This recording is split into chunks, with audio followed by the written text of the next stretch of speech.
Welcome back. Our topic today is peace, and author Vijay Mehta is with us. He has recently written 3 books: Economics of Killing, that was in 2012, Peace Beyond Borders, that was in 2016, and right now we have sitting with his book, new book, How Not to Go to War, that was published in January this year. The Sunday Times described him as a long-standing activist for peace, development, human rights, and the environment, who along with his daughter has set a precedent for striving to change the world. Mr. Mehta, you have been talking about departments of peace, and you have mentioned that it's a very historical thing, and we have had a history of about 150 years of departments of peace. Where are those departments of peace? Which countries? There are at the moment, there are 5 departments of peace in different countries, like Solomon Islands, South Nepal, South Sudan. Yes, I know they're small countries. Ethiopia, Costa Rica. So let me just, they have all got a history. Yeah, because that's how they, by establishing departments of peace, they got out of trouble. Like in Nepal, there was a great insurgency between the Maoists and the military. And then they decided to establish Department of Peace, and now there is relative peace in there. Same in South Sudan. South Sudan has suffered a lot, yes. Absolutely. But let me speak about 2 countries, one Costa Rica and the other Ethiopia. Right. In Costa Rica, have you ever imagined that why Costa Rica comes first always in the Happy Planet Index, which is done by New Economics Foundation. Yeah. The reason is they have abolished the army. The money any country would spend on army and weapons and guns and barracks and etc., they spend on looking after their people, for environment protection, for jobs, for health care, and no wonder that country, it comes first in the Happy Planet. What is the size of the population there? It's about 4 million. Sorry, 40 million. 40 million? 40 million, yeah. I'll have to check on that. Well, United Kingdom is not doing badly. No. We are number 15. Yeah, you're 15 in the population index. No. In the happiness index. Yeah, 15, I see. But way down is United States, 108. Yes. So just imagine by. Okay, let me speak about Ethiopia, which only established a Ministry for Peace last year in 2018. And it's Was great. that your good work? Yeah, no, it's great leader, Abiy Ahmed. He came in power and he done a few groundbreaking things. One was he appointed Ministry of Peace, he established Ministry of Peace and appointed a senior cabinet minister. Secondly, he gave top jobs to all women. Thirdly, there was a 20-year war with the neighboring Eritrea. And he immediately, as soon as he became Prime Minister, called the leader, sat down, brokered the peace.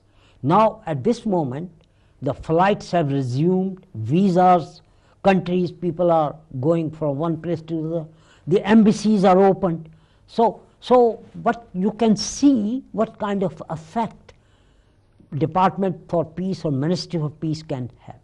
So that is the positive effect which we want to bring in UK and European countries. Other thing I would like to say is, if a major country like UK, the 5th biggest or richest country in the world, if they have a Department of Peace, other countries will follow, because most of the countries follow the bigger countries. So we will have more departments of peace in other countries. So I'm hoping that happens. Yeah, you have convinced half of them. You have convinced the Labour Party. Halfway you are there. I'm halfway there, yeah. Uh, there's a chapter in your book here that's making it happen. The peace. See, how will peace break out? I mean, war breaks out very easily. See, one bomb and it starts. See, but how will peace break out? The peace breaks out when we have momentum from the grassroots and also in the NGO sector, in the charity sector, in the business sector, in the individual sector, and in the government level. So when we all join together for a single purpose, then peace will happen. What we forget is, on an individual level, we are tiny ripples of hope, or we are tiny ripples, or all individuals are tiny ripples of hope. So if we all join together, it becomes a mighty current. So if we have a mighty current, we can stand against oppression, injustice, and with the like-minded people together, we can bring a peace. We can build a peaceful world. You are chair of the Uniting for Peace, isn't it?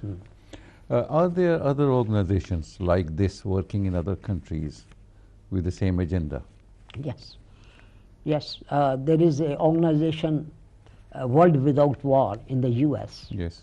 And they have just recently invited me to give a lecture in Limerick in Ireland. Right. They are hosting a world conference Right.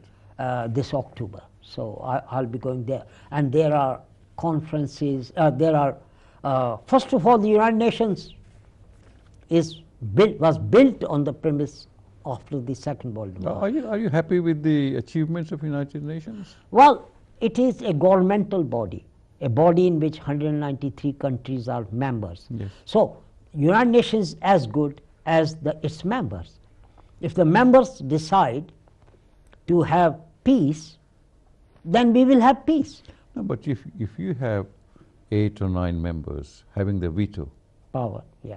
so where do we go? I mean, Yeah. the smaller nations have no power at all. Absolutely. United Nations, like all the older organizations like the World Bank, IMF, all these need reforms. The League of Nations. League of Nations, League of Nations went and then United Nations Yes, came. see. Yeah. So because all these organizations came after the Second World War. So they are, shall we say, out of date. They have become ancient, and They're white elephants. they are white elephants. So we need reforms, and urgent reforms, so they can be democratic, accountable, transparent, fit for the 21st century. Otherwise, what's happening in the real world is the old powers, like the UK, France, who were members, and US as well, members of this club, 5 permanent members, their powers are declining. And new powers like China, India, even Russia and all that are ascending. When these powers are ascending, and if they are not part of the dialogue in the world, or they are not part of the solutions, then what will happen is they will bypass all these organizations and create. They are already creating their own, like BRICS and Shanghai Organization and all that. They are already creating their own organization. Even they are starting to pay in their own currencies instead, overriding the dollar. In euros and in other currencies, yuan and Chinese and Russian ruble and all that. They already started doing that, trading in other currencies. So what will happen is, we will be in the 21st century living in a different world, where superpowers will not be the superpowers which were in the 19th century. Now, we are talking about peace and peace activists and peace organizations and wishing peace to each other in the West and in the free world, as the expression is. But what about, I mean, there's imminent danger of a war between the NATO and Russia. You see, there is North Korea. a bogey Yeah, yeah, conspiracy. yeah. You said it right. But are peace organizations within the environs of those countries like Russia, like North Korea, or even Iran, or other places where people are scared about that if they have nuclear power, what will happen? See? But my point is, if I can have something, why can't the other? Why don't I trust him? Why should he trust me that I can have something? Yeah, yeah, yeah. I mean, it's a false argument that I should have nuclear weapons, so North Korea should have nuclear weapons, US should have nuclear weapons. The false argument is like this. The Western powers think that nuclear weapons are safe in their hands. Yeah. But they are not safe if Iran is going to develop, North Korea, or India, and especially Pakistan. So they have got it's a hypocritical world we are living. So the only solution to this is nuclear disarmament. So all countries vow and to disarm themselves. That is the only logical point. And not only that, in the Non-Proliferation Treaty in 1968, the NPT, what we call the NPT treaty, all these countries, including us in the UK, we signed for nuclear disarmament. But then we are still here and in America trying to modernize all these nuclear weapons. But the point I was trying to make, let us see our strengths in the United Kingdom. We are a country, a small country, we always have been punching above our weight.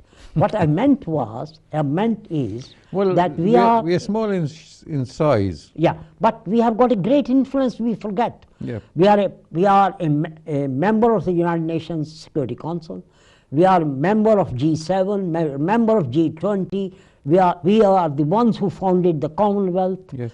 And we have got a great strength. What is the purpose of Commonwealth? But, no, okay, we come to that in a minute. And we have, what we forget, is the biggest channel in the world, the BBC, with 200 million people listening to Right. it. So we have the strength, if we want, to channel our energies towards peace. We have the moral courage. Yeah, if we have the moral courage, or we have the intention to bring peace in the world, we have the tools. We have almost come to the close, but I would like to read out something from here.